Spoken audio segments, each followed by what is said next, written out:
கிரியாஸின் அதிரடி ஆடி சேல் 70% வரை தள்ளுபடி. கிரியாஸ், இது நம்ம ஃபேமிலி. மாண்புமிகு பேரவைத் தலைவர் அவர்களே, சட்டமன்ற உறுப்பினர் ஒரு பாயிண்ட் ரைஸ் பண்ணியிருந்தாங்க ஸ்கூல் எஜுகேஷன் டிபார்ட்மெண்ட்டை பற்றி. அது நிதி கொஞ்சம் குறைச்சிட்டோன்னு சொல்லியிருந்தீங்க. ஆக்சுவலாக அதை பற்றி ஒரு கிளாரிஃபிகேஷன் ஜென்ரலாக நான் சொல்லணும்னு விருப்பப்படுறேன். அது ஃபார்மர் ஃபினான்ஸ் மினிஸ்டருக்கு தெரியும் நினைக்கிறேன். Budget estimate, revised estimate, actual, இந்த 3 கேட்டகரியில் தான் budget actuals end of the year நம்ம கால்குலேட் பண்ணுறோம்.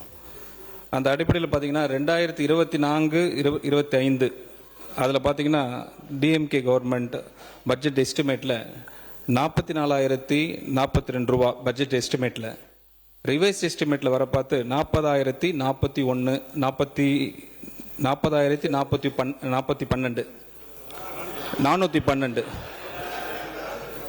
ஆக்சுவல்ஸ் 38,759. அப்போது 2024-25 44,042 பட்ஜெட் எஸ்டிமேட்டில், ரிவைஸ் எஸ்டிமேட்டில் 40,412, ஆக்சுவல்ஸில் 38,759 குறைஞ்சிருக்கு 24-25. அதுக்கப்புறம் பார்த்தீங்கன்னா 25-26 46,766 பட்ஜெட் எஸ்டிமேட்டில், ரிவைஸ்ட் எஸ்டிமேட்டில் அதே ஆண்டில் 43,192, ஆக்சுவல்ஸ் வர பார்த்து 42,351. அப்போது ஃபஸ்ட்டு பட்ஜெட் எஸ்டிமேட்டில் தாக்கல் பண்ணுறது ஒன்றும், ஆக்சுவல்ஸும் குறைஞ்சிருக்கு.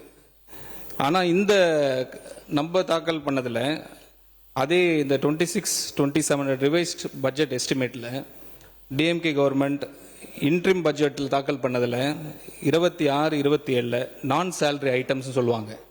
அதில் பார்த்தீங்கன்னா அவங்க தாக்கல் பண்ணிட்டு போனதில் 8,176.